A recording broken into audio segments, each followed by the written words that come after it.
Welcome back to this fascinating conversation that I am having with Daji. And there are so many more questions that I want to ask, and I'm so worried whether I'll be able to get all my questions in. So here goes.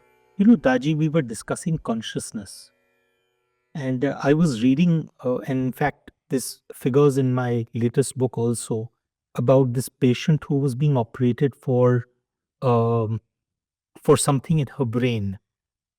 And in order to reach that, they had to actually freeze her and lower her body temperature to a point where actually her brain and her heart stopped. She was clinically dead. Mm. And so that they could actually reach that point. But when she emerged about 14 or 15 hours later, she could actually recollect Mm. everything that had happened Mhm. in that operation theater. She could narrate what was the music being played, what were the doctors saying. She could describe the staff that was there, even though she was what we would call unconscious. Unconscious. So where is consciousness? Extent to it can spread. Even universe is too small. It's easier said, but how does a child growing in fetus of mother perceives everything? Perceives the environment also. Yeah, we say Abhimanyu learnt the chakra view Mm. inside. So everything is possible. I will show you our Brighter Mind program. I don't know if you had the chance to, but this will also tell you something about consciousness. Okay. We are used to seeing things with our eyes, but what if I tell you, you can see with your ears and hear with your eyes and demonstrate it to you? I don't have that ability. I have lost it now. My brain won't cooperate. But you have trained children, thousands and thousands of them. Not one, thousands of them. And there is no gimmick in this. There is no miracle mongering of all these things. That's right. These are all exercises we teach them, and through these exercises, they're able to stay on with the neuroplasticity of their brain, and they are able to retain their creativity. So they are able to do something out of the ordinary things. I understand. Yeah. We are used to seeing things and with eyes and touching things, Yes. but they are transcending or interchanging the senses. I have seen children, they say, oh, when you show them yellow color or red color, they're able to say, oh, it's making me sneeze as if I'm sneezing, smelling a mirchi. So they are seeing the red color in their eyes as mirchi. Even blind children who has never seen colors, but we make them train with the white color and milk. And later on, when you saw the white color, they say, oh, I sense the milk I drink. Yeah. Okay. So what to call these things? Special ability? No. These are all natural things. We have to become more natural now. Yeah. Go back to basics. Something that we lost, the ability to distinguish things in our childhood. This art of trans-sensory perception is possible only up to certain age. And then through exercises, you can carry on keeping these bridges between our right and left brain. Once this neuro rigidity kicks in, you lose it. So we have to continue using these nerve circuits. If you don't use it, they say you lose it. Incredible. When I came in here, I noticed the amount of forestation you have done. It's truly, fascinating. And increasingly, now we are being told that, hey, listen, we are living in a thoroughly interconnected world. For the longest time, Indians have believed that planets, the movement of planets, also has a role to play in the way we feel or the way we think or the way we act. Uh, so is it that sort of level of that you feel that, hey, listen, if we are surrounded by lush greenery and forests, then that will take us to a different spiritual level? Is there some sort of logic in that? Or is it just purely an environmental concern? No, there's much more to just environment. Mhm. You see, my Guruji's experiences and also the things that used to happen during the times of Rishi called Kakbusandi. It's from Ramayana times. When my Adi Guru was visiting one place in Madhya Pradesh, in a district of Ravati, he was invited by his devotees there. So he said, let me go visit them.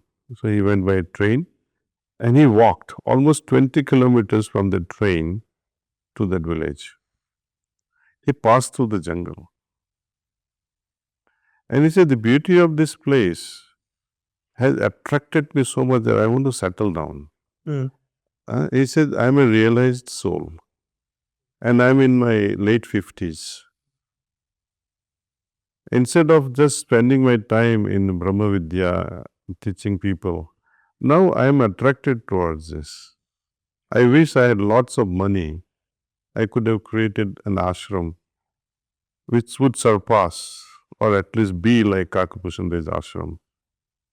And then he describes the both ashrams, Kakapusandi as well as the present location.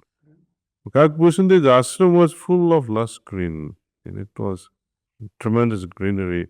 And he said, anytime you transmit pranahuti, if you charge such places, they retain the charge a very, very, very long time.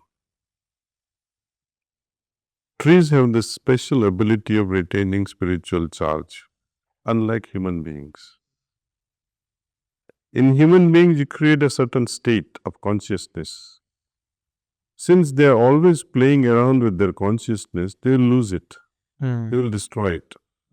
Trees and plants, all those things, they don't have play of consciousness. Once Right. you deposit something, it just stays there. Amazing. Right. And is that the same reason why we always hear of our rishis and munis retiring to the forests? Not To retiring. It was always they lived in that forest. tapasya was there only. There only, yeah. So is it? But was there a conscious choice of that surrounding? They'll have to have a different choice to destroy trees because whole India was full of trees. See, when I heard that description of the place, I went to see the place. Not even one tree left. Whole forest is wiped out. And I'm told this spot where we are in was totally barren. Totally barren. Now we have few 100,000. And the choices of trees we have is very unique. Okay. We have over 354 varieties of species which are endangered. You will not see them in India again in 10 years. Amazing. So this is a bank of those trees.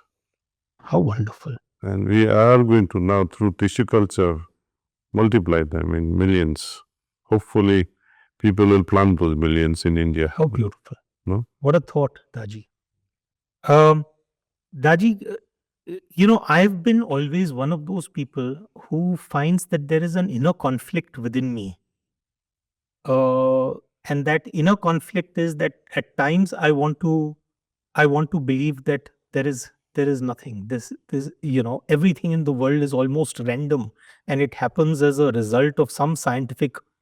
It's more science. That's one part of me, and then there's the other part of me, which wants to believe that there is some greater power, which is actually making things happen in a certain way.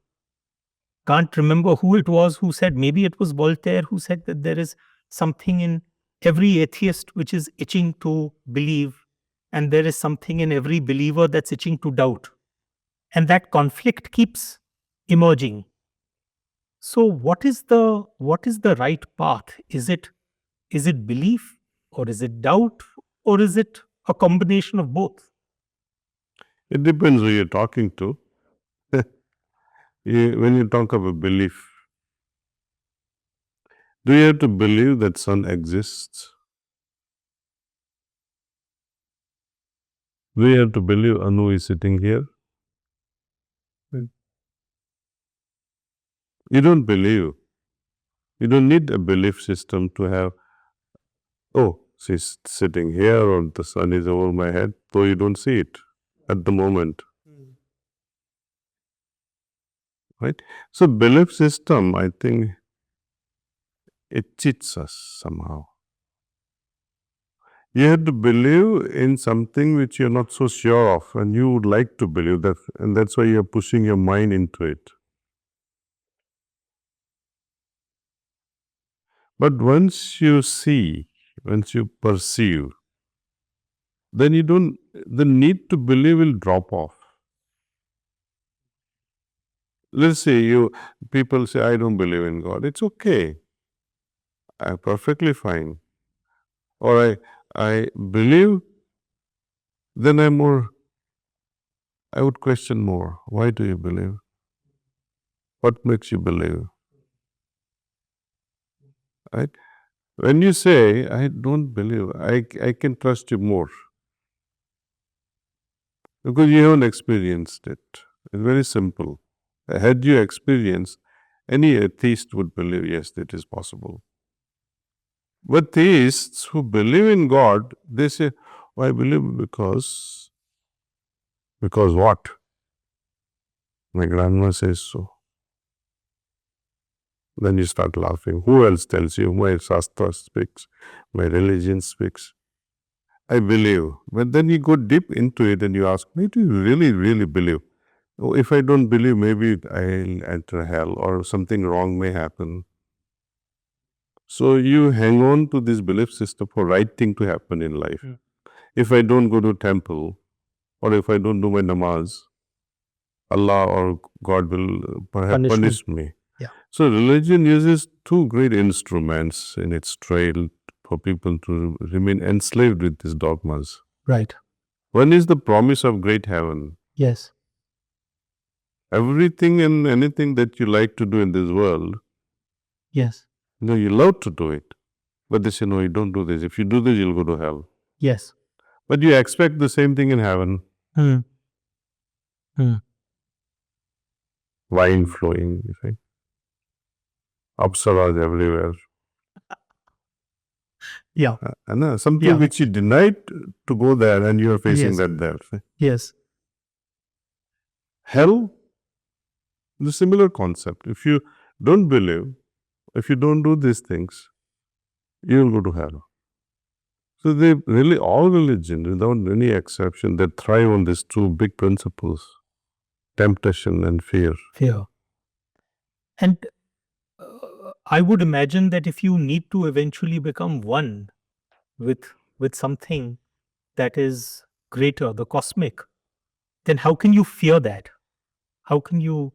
I mean, isn't that a rather Abrahamic notion of fear? That no, there is an all-powerful being, and you will be whacked on your hand. It's almost schoolmasterish. Imagine you saying, "I'm afraid of my wife." Would you? I am, but in a we won't talk respectful about that. person. Or you say I'm afraid to do this or I'm afraid to do that. You'll never end up doing it. You're never able to entertain a person of whom you're afraid of. Yes. So, and as we say, in order to have an ultimate merger, Yes. we often talk of this. You see. Yes. Darshan is not enough. You see. Suppose you had the darshan of Lord once. People say it's enough. Yeah. Many people had darshan of Lord Krishna.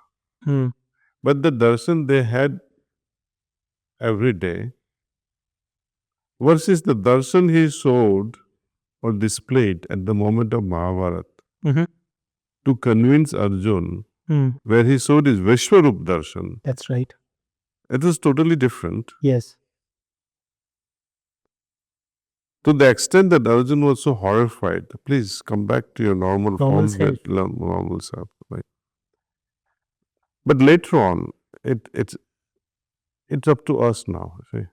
If you want to merge in the ultimate principle, I had to resonate. My vibratory level must match that purity.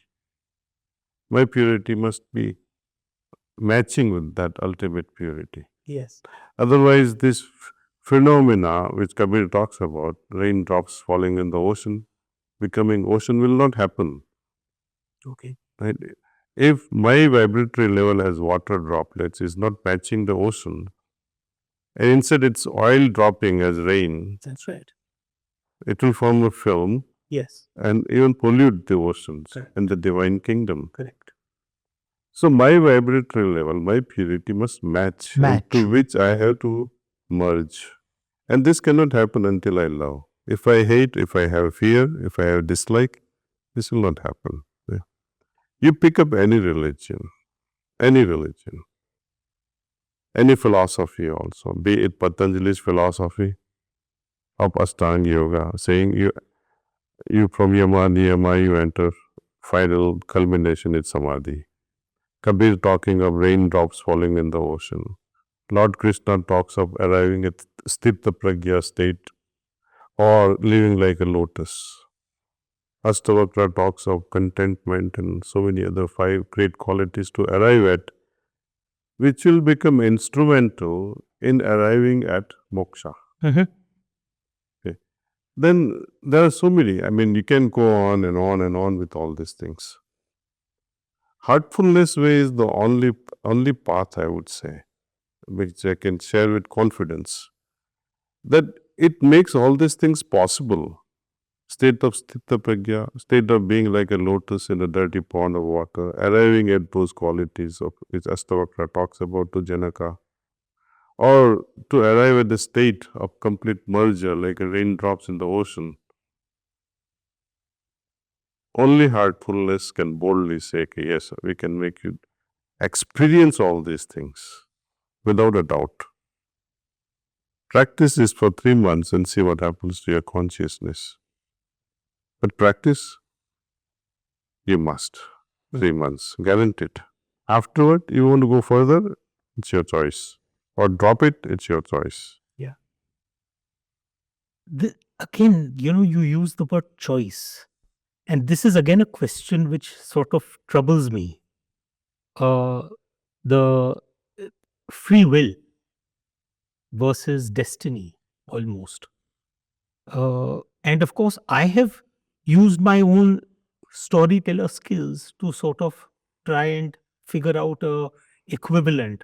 So I'd like to think of it that I'm driving in a great car, a sports car, and I have the ability to go from 0 to 180, depending on the road condition. But unfortunately, sometimes it may be a bumpy road or a potholed road, so I have to slow down. And whether I want to go right or left at the turn is also my choice. So there are certain circumstances that are given to me, and there are certain things which are within my control. Mm. Is this actually what dharma and karma is talking about? Is this dharma and karma? What is this? Don't bring it to this level. Don't bring it to this level. No. I stand corrected, Daji. So what is this? You see, we have a destiny. Yes. When we talk of past, it's here only. The future that I'm creating as a destiny is also here. Right. Okay. How we move within this and change the destiny. If destiny is fixed, then you are enslaved to something. Then I don't have to do anything. If you were to become billionaire, why do anything? That's right. Destiny will play its role. Yeah, my pen, or why should I write a book? Yeah. It's a waste of time. That's right. So, I believe that destiny, of course, it is there in some way. My karmas, my thoughts, my attitudes will play out its consequences in its own trail. Unless I do something, I cannot create its repercussions. You know, destiny is not at all fixed, though it is there. External things can influence and change my destiny. It happens every single day, every moment in India. Destiny is taking you somewhere. There is a matching samskaras between two individuals. Mother says, if you marry this fellow, I'll commit suicide. And thus changes the destiny of a person, the very dear ones. They don't see the matching samskaras. What happened to Lord Rama and Sita? A very classical example. Their destiny was shining, glorious destiny. When Rishi Vasishtha is one of the Sapta Rishis, authority on everything. He said, these zodiacs are matching perfectly. Let's get them married. Nothing can go wrong with this. But anything and everything that can go wrong in any family went wrong with them. Yeah. Right? So, though the destiny was fixed, Right. who changed the destiny? Somebody else, not even them. Kaikeyi was influenced by a maid, mere maid, changed the destiny. And father, who was so arrogant about his pride, his promise, I cannot break my promise. Though he didn't like it, he could have told his wife, you better shut up. Yes. You're asking something unreasonable. Unreasonable. Absolutely. Absolutely. So, to protect dharma and to do the rightful thing, you'll have to make up your mind and take a position. Bhishma was again wrong. He was too adamant about his promise. Promise to perform adharma is not worth it. Right? There are many stories in during the Hitler's regime where many Jews were crucified, killed. Some good-hearted, compassionate Germans, they hid some Jewish children in their basement. Correct. And when the soldiers came for inspection, the house owners would say, oh, there is nobody here. Right. And the sentence at that time was, if you are caught lying, you could also be killed. Machine gun right there and there. But some of them were courageous and they said, no, nobody is here. But they would hide some children in the basement. Now, would you say I should speak the truth all the time? Yeah, so it's the context of the truth, the situation. Yes, exactly. So the things of that nature, the destiny we are making, not only making for ourselves, but how our lifestyle changes the destiny of others. Yeah. Yeah. So in that sense, what you're saying is that you and I may have our own potential in terms of being connected, but there are also other factors at play. Correct. And so what we are is basically this amazing web of interconnections, as it were. There's a beautiful Sufi story. If I ask you to get up, don't get up though. And say, lift your leg. Sure. Which one will you lift? Instinctively, by right. Okay. And next thing the Sufi master says, now lift the other one also. Okay. Lifting the other one, you had no choice. First one, you had a choice. You had a choice. That's right. So we enter into many a times into a choiceless situations. Understood. Understood.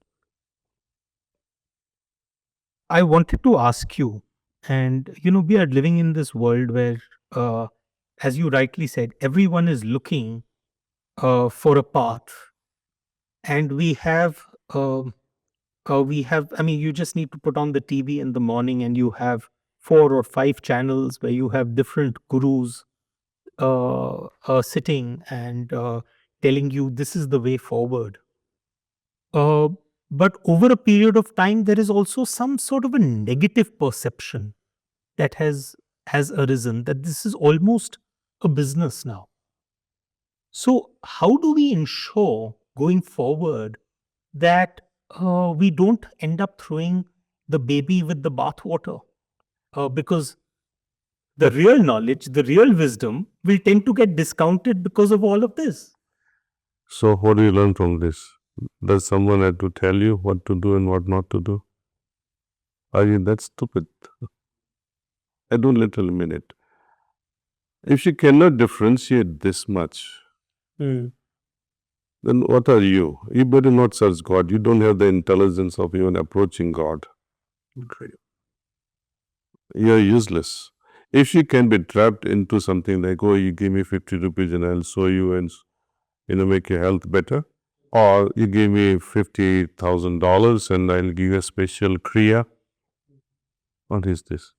You become a yoga merchant. Yeah. And there are enough fools to go there. Yeah. I would imagine the vast majority. Yeah. And one guy says that if I don't charge them, they will not value what I give them. Yes. Fine.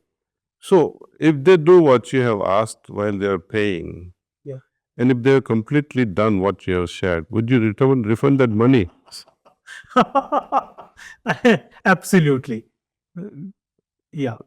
So Wonderful. So moment you understand that I'm being given a ride, or someone is asking for money, run away. I don't blame these gurus and Sadgurus and the Brahma Gurus and Adi Gurus and all those guys. Blame yourself. Yeah. Nobody invited you there. Right. You were the one willingly gave something. That's Don't right. blame them. You were in fact begged those gurus, please take this and take me to God. Yeah. Yeah. As if God is lost. You wanted to hitch a ride. Yeah. Oh, that's a nice one. Yeah. I've spent the entire day here, and let me just narrating to you an experience that I went through today, which was part of this program, Brighter Minds. And I was fascinated because there was a young man who, his name was Anuj, I think, and I gave him an electronic edition of one of my novels, and which he hadn't read. And he put a blindfold around his eyes and then just ran his fingers over the ebook and read word perfect the first paragraph of that novel. And then he was explaining to me as to how it is possible to see with his fingers. Yes. And for an eternal skeptic like me, this is very difficult to digest. So I was just wondering that what is your take? That is it that we all have this natural ability and we have just lost it, or is it that we need to develop this? Well, all children have it, and as you age, we lose it somehow because that innate creativity is not utilized. Right. So by the time we are 14, 15, you are completely crystallized into what we are. Right. Just for existing sake, we exist.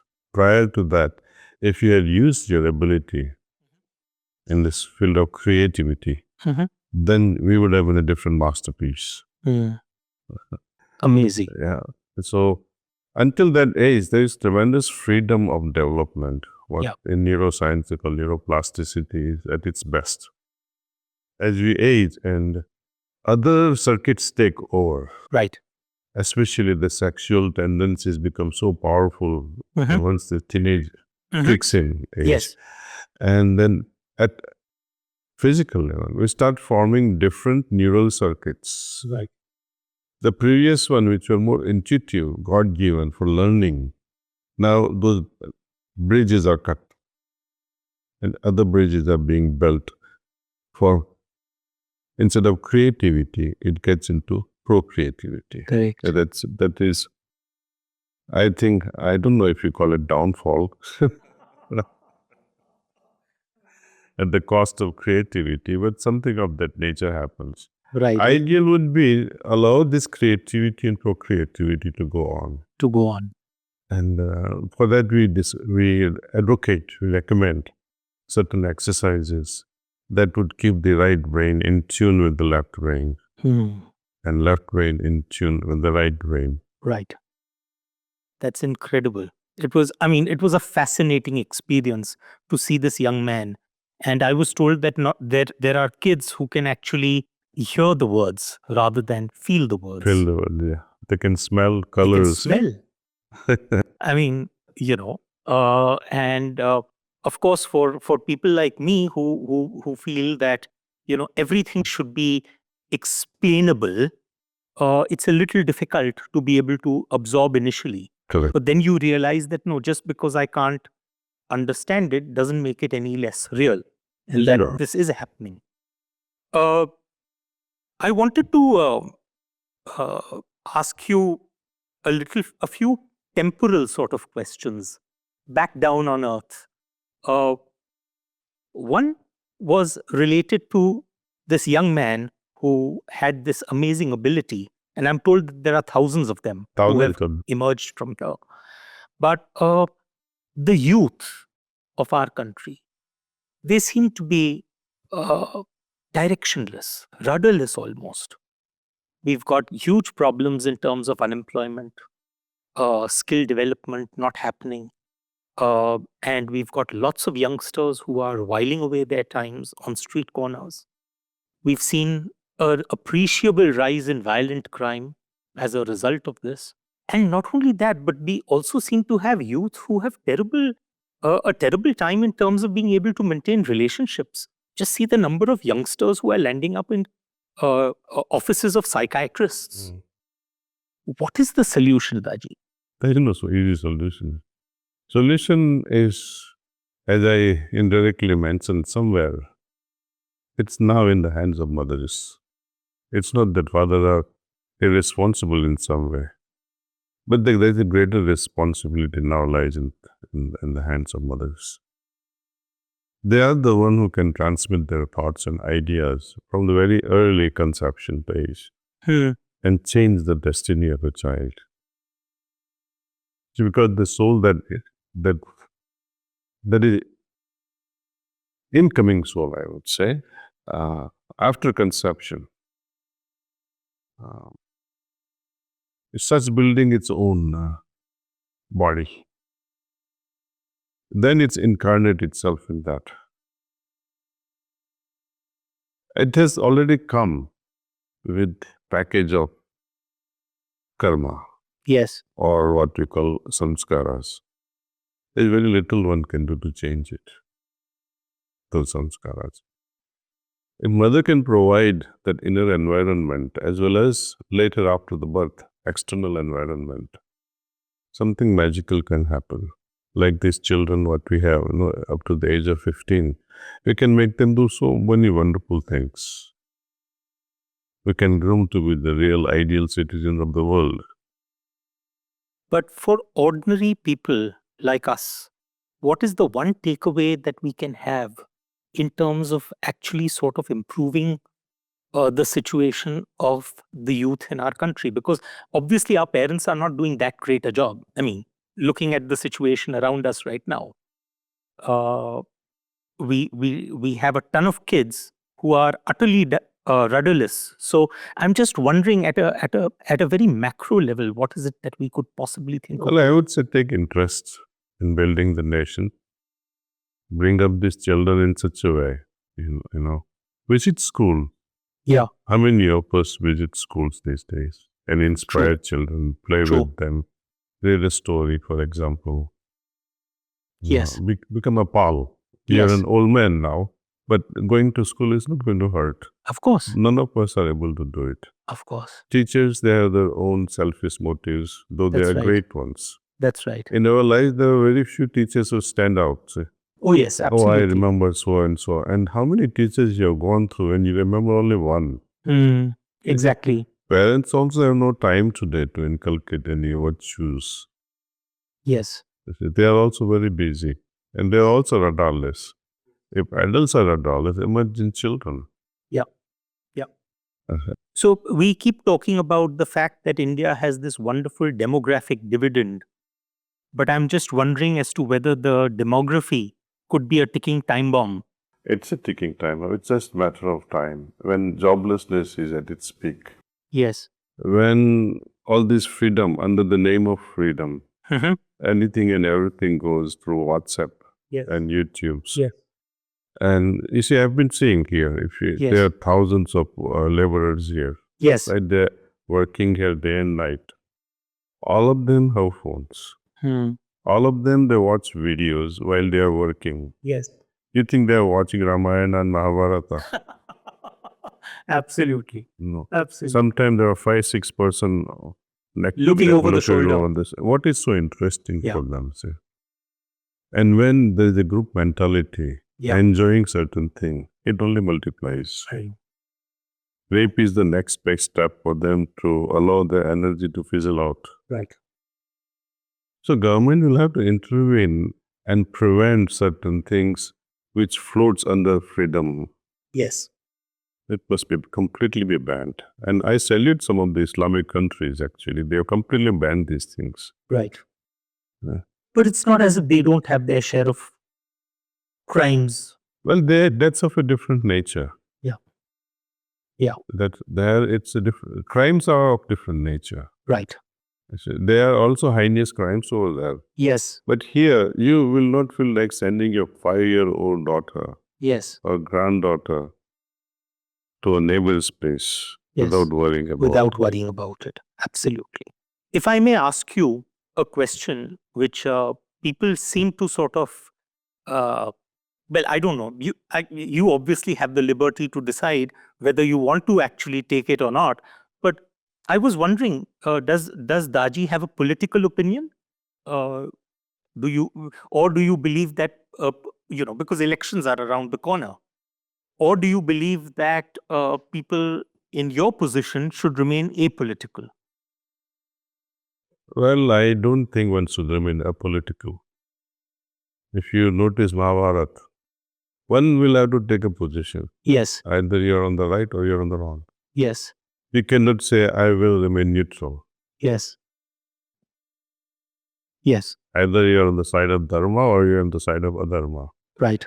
Now, the idea of Dharma and Adharma keeps changing all the time, Of course. depending upon who is at the helm of political party. Yes. Yes.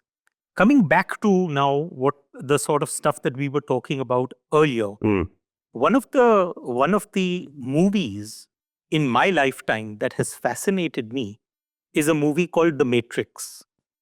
And of course, in that, there is the entire concept that you are living in a computer simulation, that the entire world is a simulation, and that you need to have the ability to be able to pierce that simulation. Very close to actually Hindu philosophy. I'm just wondering that I till today am not able to understand what is it that one needs to do in order to pierce the veil, as it were. Now, when you talk about this Indian philosophy of Maya, illusion, Yes, earlier you posed the question of happiness versus sorrow. Your absolutely. eternal nature is Satchitanand, Yeah. where from the sorrow is coming. Yes, These are fundamental questions. Now, if you analyze this further, then you can appreciate the beauty of these questions based on who is asking this question and who is answering these questions. For example, when Raja Janak in Ashtavakra Gita asks fundamental questions to a great sage who is 1/4 his age, Ashtavakra, how to attain liberation, how to free yourself, and how to remain detached. Fundamental questions. Then it goes on in developing this whole essence of Ashtavakra Gita is you are pure, you are eternal. Realize that. Right? Now, when you penetrate into this, who is saying this? It is Ashtavakra is speaking like this, that you are eternal, you are pure. He has taken that stand from his perspective. It's like a person on top of Everest. And say, it's so wonderful, you see. From here, Huh. I can see east and west, I can see north and south, I can see everything from this top. Yes. It's so lovely here. Sunrise is beautiful, sunset is lovely. But the guys in the valley don't understand this. That's right. They say, oh, we are in sorrowful state. Hmm. The guy on the top of the mountain say, oh, wow, the world is beautiful. Beautiful. So that's what it is. So the answer is to climb Everest. To climb the ladders of consciousness. Isn't that a little easier said than done? Again, I'm speaking from that level. See, if we come down to the most basic thing, our normal consciousness works around how to get this and how to get that, how Yes. not to get sick, Yes. right? How not to get headache by arguments. These are all daily, interactions, daily affairs of our life. Will this change ever? I don't think so. But a person of wisdom will say, ask a question, what is beyond all these things? Right. The bees and monkeys also do it, and we also do it. What is the difference between them and us? Again, the consciousness. So, when you move from your basic level of consciousness, which is based at the heart level, Yes. and you move further up, crossing various yogic chakras, then you'll understand the beauty unfolding within you. And I'm not promising anything here. I'm actually giving you something bigger than a promise. Right. If you have some word for that. A sure promise that you can feel the higher consciousness. You can become different based on this new level of consciousness that you will interact with. And when your inner changes, inner environment changes, you become a new person. Right. And this easily happens through this heartfulness meditation. As one advances from one chakra to another chakra, to the next level and next level and next. The shifts in consciousness which occurs on a daily basis, if you're attentive to it, then you can appreciate the whole journey. Yes. Yes. Bringing us back to what we were talking earlier on at the quantum level. And this was, people talk about body and soul. I've never been able to understand this. At the level of science, I was fascinated by the concept of wave and particle. That light behaves both as wave as well as particle, and it seamlessly changes from wave to particle, transforms. Is that the nature of what is going on with us, in the sense that is it a soul form which is just simply manifesting as a particle from lifetime to lifetime, or is the soul something more? They now talk about cellular level consciousness. But for an average person like me of limited intellect, I'm not able to understand this. We are like fish in water. Fish keeps questioning, what is the use of this water? I don't understand this water. You'll understand it when someone throws you and picks you out of water and keeps you at the seaside or riverside. Then you'll struggle for your life and say, oh, where is water? That's right. That's right. The soul, it has become part of our existence ever since birth, even before birth. It chooses parents, incarnates itself. We are born in this world. The very first breath we start crying, announcing our arrival. If baby doesn't cry, then doctors make sure that the baby cries. They tell the baby, tap it on the back to stimulate the breathing. Doing so, they will try to resuscitate and say, okay, baby should now kick in. Now breathing should start, the heartbeat should begin. That's right. And if still baby doesn't cry, mother and everybody else will cry because Yes. entity, the life force they're supposed to come with, it didn't come. It's a fact that it's with you now. Imagine if it leaves you tonight. Would you be able to stop it? You're in sleep and suddenly they say, now let me go. So it's that important, see, and it stays with us till our last breath. Such a life force people call under different name, Atman or soul or Ruh or the spirit. They give different names to these things. Nevertheless, it's with us. The life force is with us.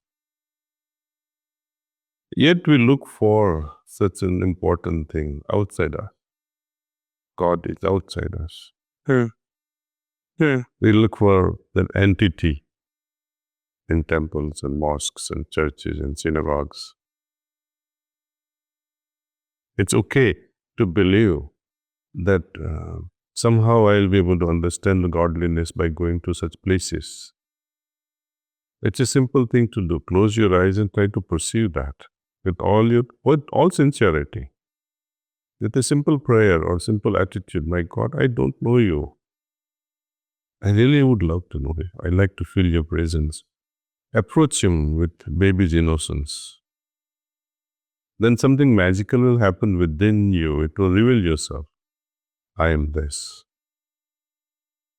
But we are taking wrong steps. We're looking for him outside.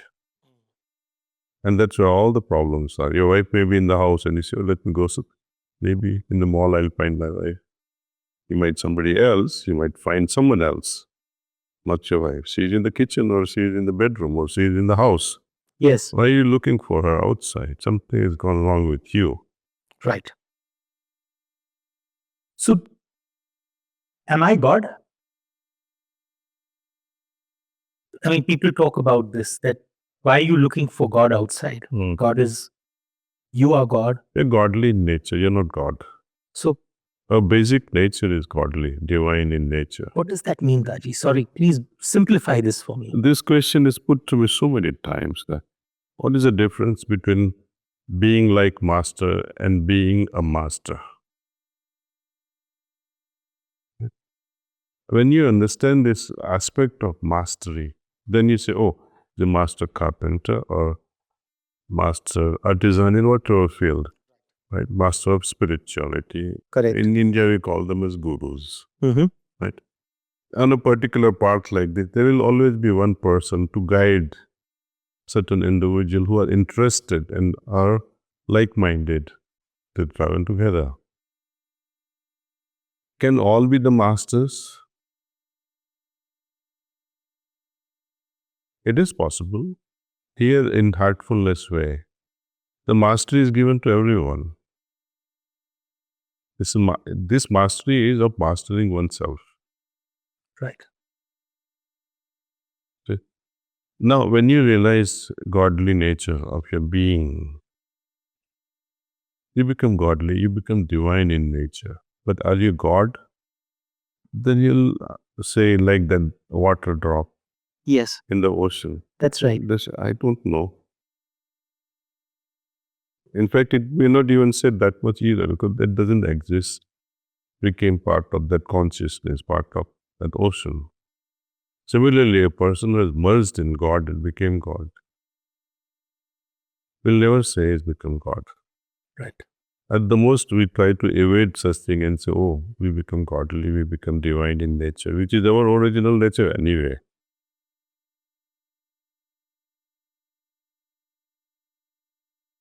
Very, very, I, please excuse my ignorance, but what happens to me after I die? Well, in order to understand that, let's understand what happens to me when I incarnate. Depending upon the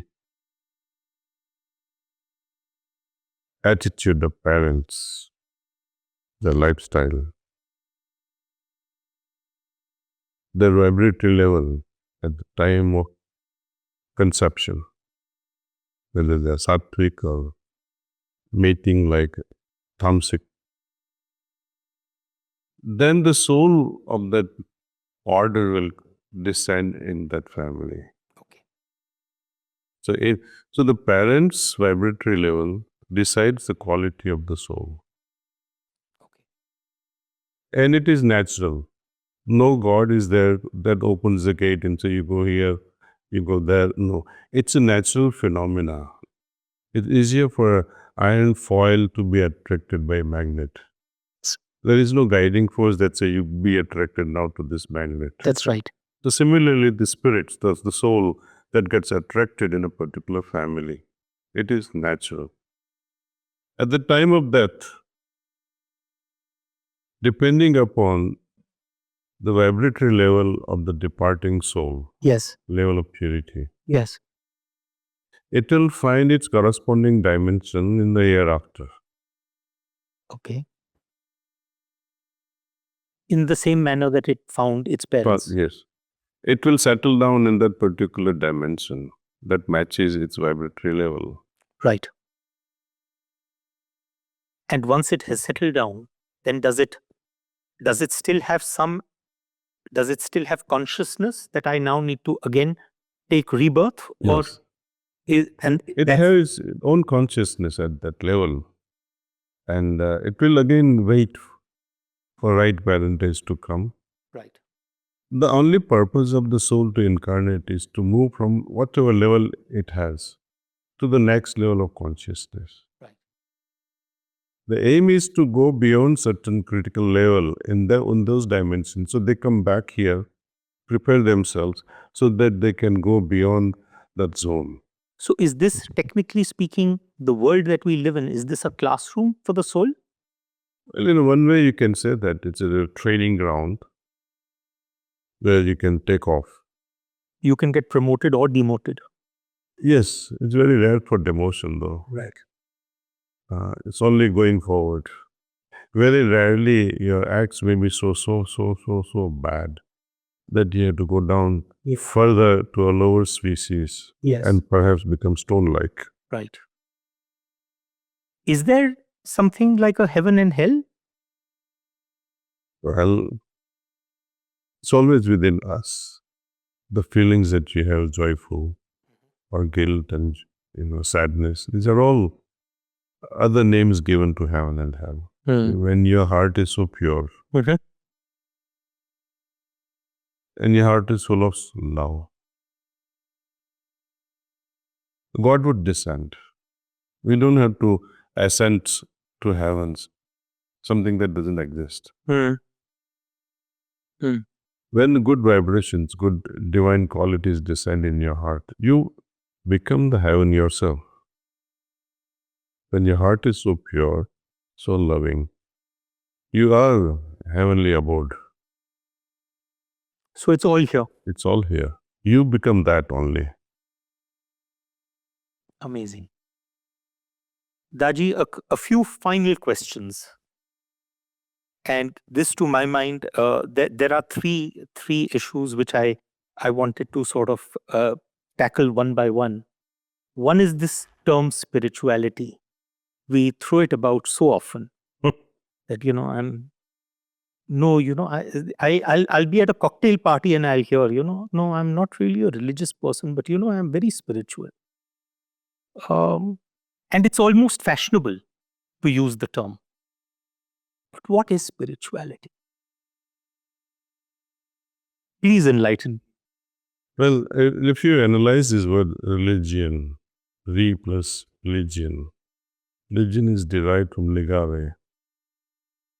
Ligare, names are ligaments, Right. something that joined. So in that spirit, if you look at the word religion, the purpose is to religare, means to rejoin. Yes. Yoga also has the same meaning. Right. Union. That's right. Union what? Uniting what? Joining what? They say, oh, it's my Atman with Paramatman. Okay. But religion today it's different. Yes. People, they remain restricted to their own ideas, dogmas, and beliefs, and they call, oh, I'm a so and so. Yes. Right? They define themselves by religion and say, When you say I'm Hindu, that means I'm carrying a baggage of certain dogmas and beliefs. Yes. When you declare yourself as a Christian, you Yes. have your own dogmas and Correct. beliefs. Correct. Right? Then God is like this. Yes. I can reach God only through His Son. Yes. Another religion would say, I can reach God only through the prophet. Yes. Hindus, they will say, you will become God. That can be a blasphemous statement for many. Right. Absolutely. But experience will show you, you can become godly and go beyond also. Right. See? Now, when you talk of spirituality, it is all about our soul. Now, when you say God is omnipresent, it's a religious concept. God is omnipotent and omniscient. All these labels are given to God through religion. In spirituality, you actualize these statements, and God is omnipresent. When you enter spirituality, it'll make sure you feel His presence everywhere. Okay. You seem to understand later on also the omnipotency and sciency of His being. Religion is all about external aspects of God. Oh, He lives in temple, He lives in my mosque, He lives in my church. Right? Spirituality, you carry God within you all the time.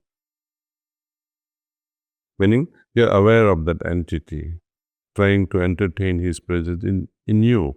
That is spirituality, no longer looking for Him outside. In religion, I would say you worship deity or deities few times a day, morning, sometimes, evening, sometimes, or maybe a few times a week. With spirituality, you'll have to entertain this with dedication. And it happens automatically. And you entertain that presence 24/7.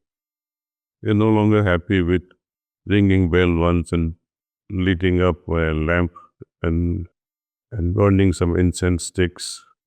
For whose pleasure are you doing it? God is not there to smell the fragrance. Yeah. It has a different purpose. So would it be too simplistic for me to say that spirituality is a deeper awareness? Yes, very deep. And that too also is not ultimate. Right. Right. You see, when I say that certain qualities we attribute to God, when they're actualized through experience,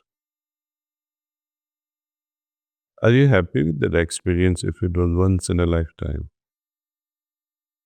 People talk, oh, I felt so much of peace when I went to this such and such a place or I met such and such a person.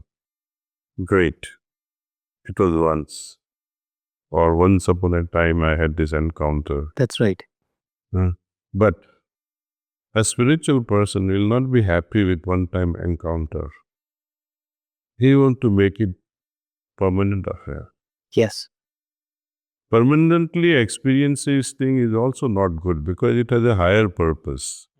Imagine if you don't sow donkey the green grass, it won't move and take your load. That's right.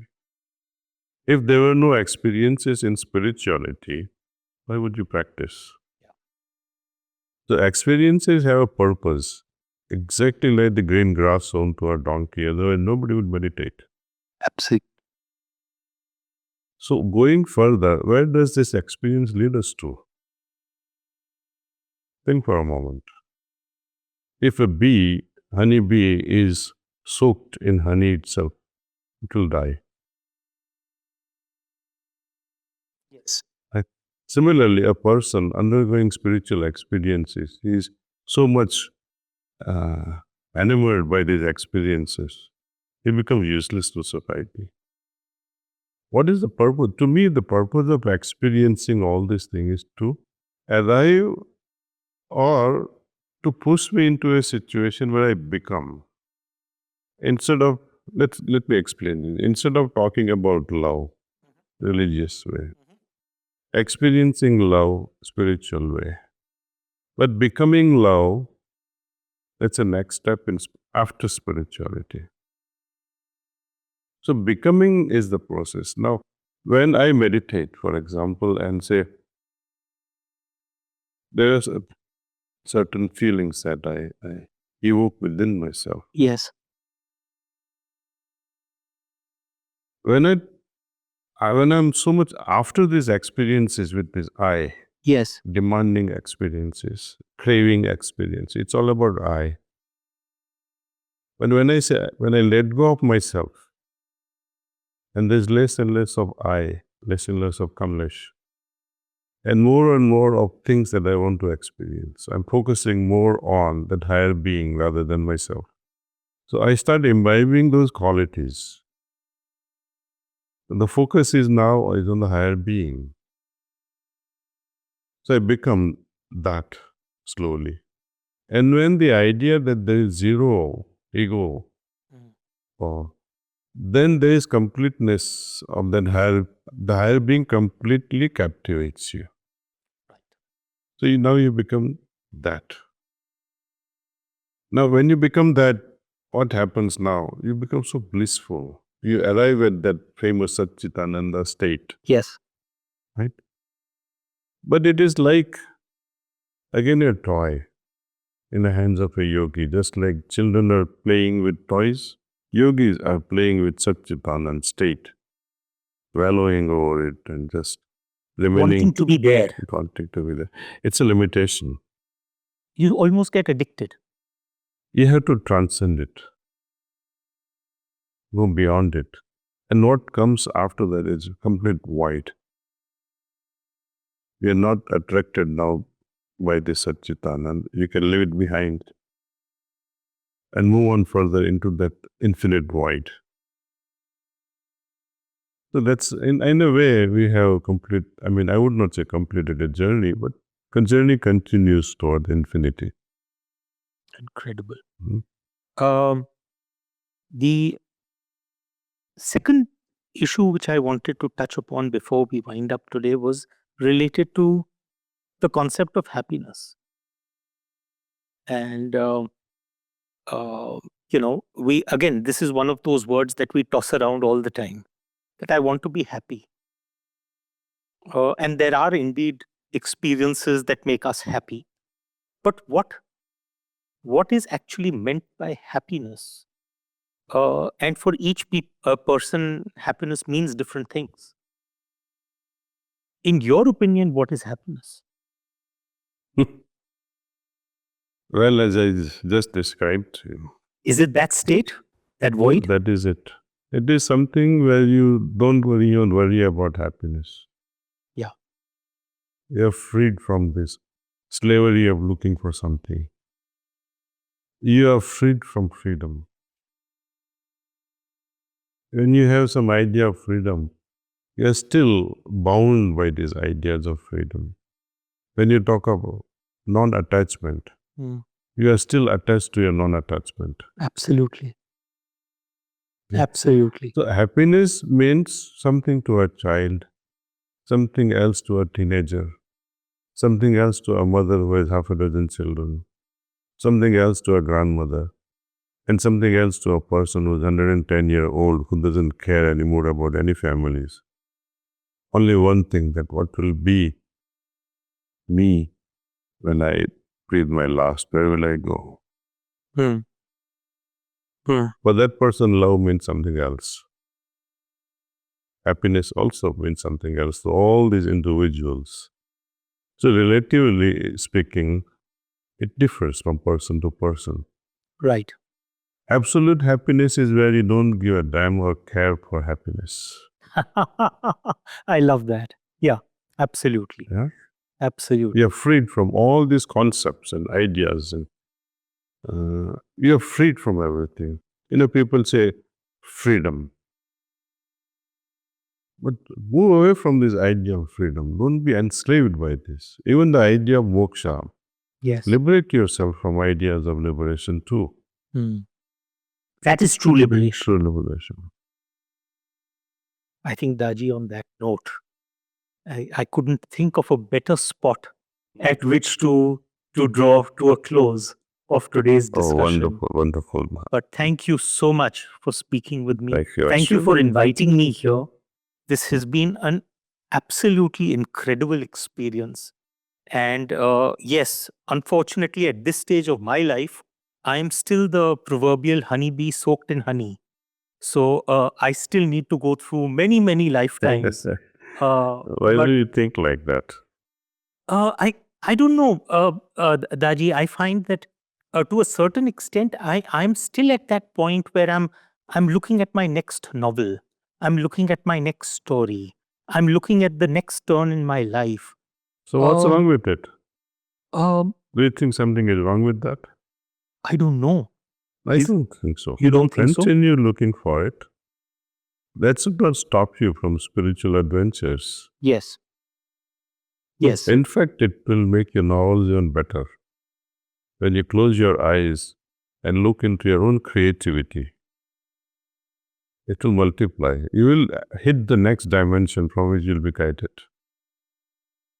Daji, I'm going to treat those words as a blessing. So thank you so much. And it was an absolute joy and pleasure to talk to you. Thank you. Thank you, Ashu. Thank you for being with us here at Prana. Thank you.